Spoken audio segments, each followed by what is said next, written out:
The College Football Playoff Committee released their latest rankings last night, and with it being rivalry week and just a couple of weeks left in the season until the 12-team playoff is set, we're going to analyze the bubble, take a look at some scenarios, some teams fighting to get in to that 12-team playoff. My name is Harrison Graham. Welcome in to Four Verts. We cover the NFL and college football here on a daily basis, so subscribe if you want free YouTube videos on football, both college and NFL. Okay, you look at the bracket from last night's rankings that dropped.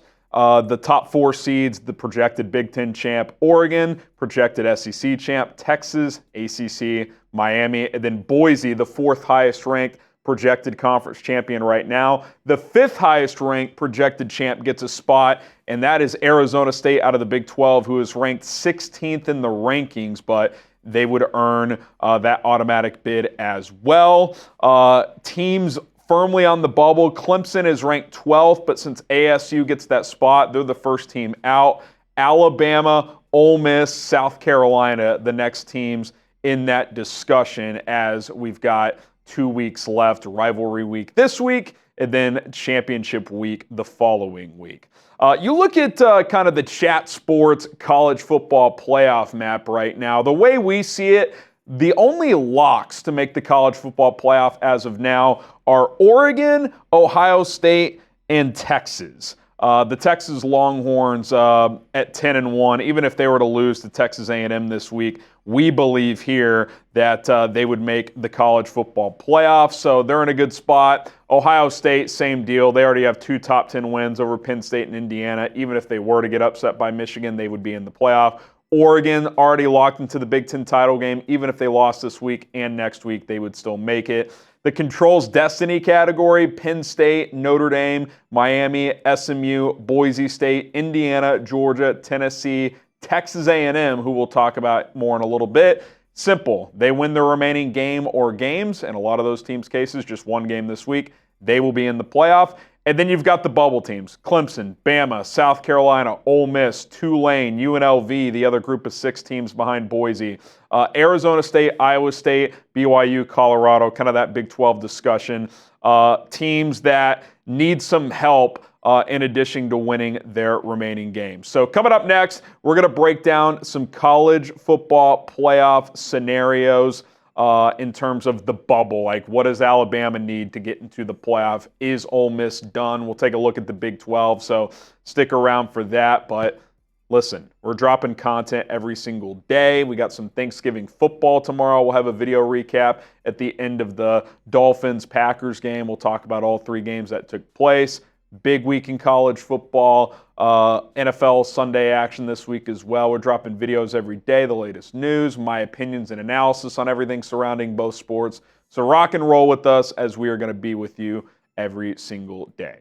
Let's talk about the Crimson Tide, because I think we all had a knee-jerk reaction when they got pummeled by Oklahoma. Bama's done. There's no way they can make the playoff.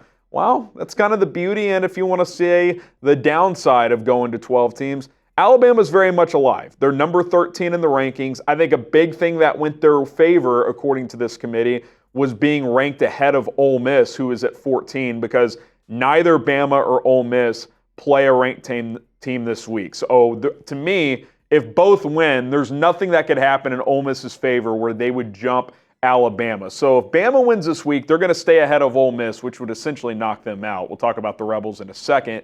But some things they need. I think, one, they need the ACC to be a one-bid league. They probably need Clemson to lose to South Carolina, and they need SMU to lose either this week or next week, although some would argue if SMU loses in the ACC championship game, they could still get in. So maybe they would need to lose this week. We'll have to wait and see there.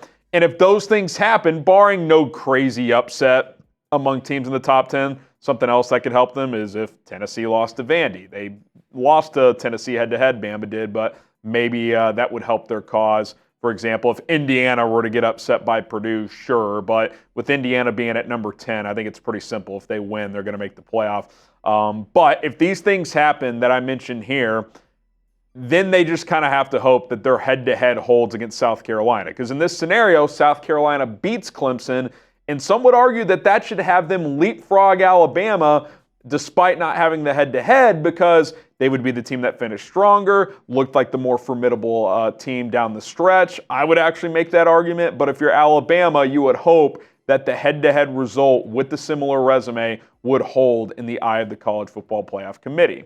Are the Ole Miss Rebels done? I mentioned they're below Alabama. I think they need Bama to lose to Auburn, which is on the table. It could have happened last year. We just saw Auburn beat Texas A&M. It's not like Alabama's been awesome week in and week out. They're very much Jekyll and Hyde, so they need that to happen. They need Texas A&M to lose as well, and Bama probably does also, whether it's this week against Texas or in the SEC championship game, which they would get to. More on the Aggies in a minute. And I think Ole Miss also needs South Carolina to lose. If South Carolina, who's ranked one spot behind Ole Miss, beats ranked Clemson, I think they'll leapfrog the Rebels pretty easily. Their metrics across the board are already very similar, and if they were to add a non-conference ranked win to their resume, both teams would be 9-3 in that scenario. I'm pretty confident in saying South Carolina would leapfrog. And again, they need the ACC to be a one-bid league. They can't afford both Miami and SMU or Miami and Clemson or whoever the case may be, because if the ACC gets 2 spots,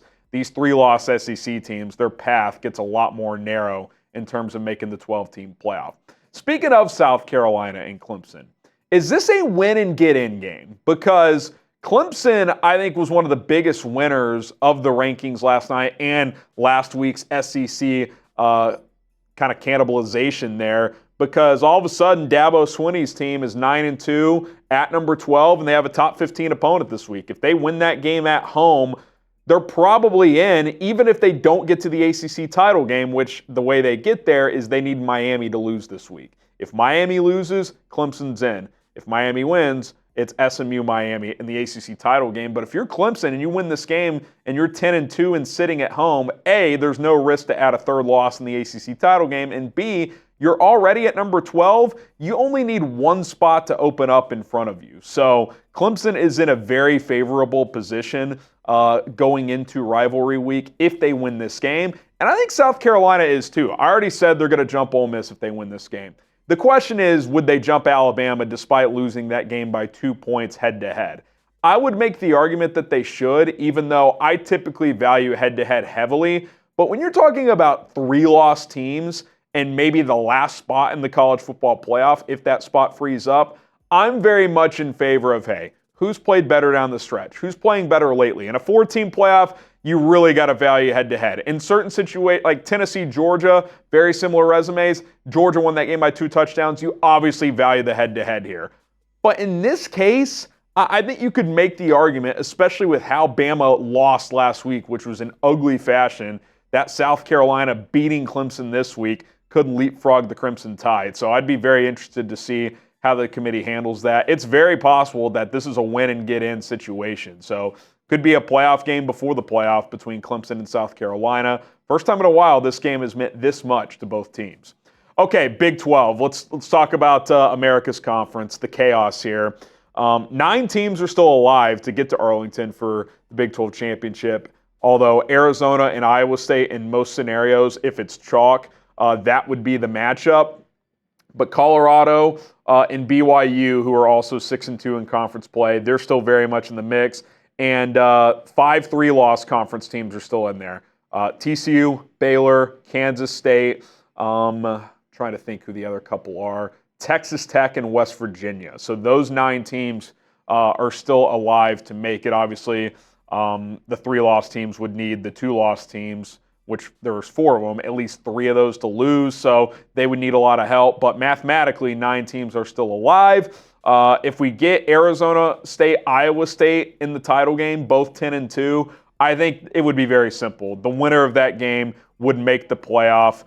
The question would be, could they move up high enough to retake that 4th bye away from Boise State? Otherwise, the Big 12 would probably be the number 12 seed in the 12-team playoff. So keep that in mind. And then speaking of Boise State, they control their destiny. If they win this week and then win the Mountain West, they're in the playoff. Probably the 4 seed, but for sure in the playoff. But Tulane and UNLV are lurking. UNLV could get a rematch with Boise. If they were to win that, they could overtake Boise, obviously, as a conference champion. But they would likely need Tulane to lose a game. They play Memphis this week, and then in the American Athletic Championship Conference next week. If Tulane were to lose one of its 2 games down the stretch, UNLV in that scenario could end up as the highest ranked group of 6 team and ultimately earn an automatic bid to the college football playoff. So lot to play for. This is the fun part of the 12-team playoff is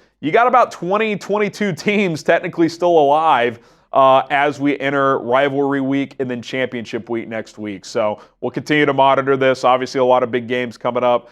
Speaking of Tulane, you got Tulane-Memphis on Thursday night. Then you got a few rivalry games on Friday, including Georgia Tech. So lots to play for, lots on the line. Like I said, I think only 3 playoff spots are locked with Oregon, Texas, and Ohio State. Penn State, Notre Dame, very close, but if they were to suffer upset losses this week, you never know how that could play out. My name is Harrison Graham. We're coming down to the wire here. Again, turn on notifications after you subscribe on the way out. More football content to come here on 4 Verts.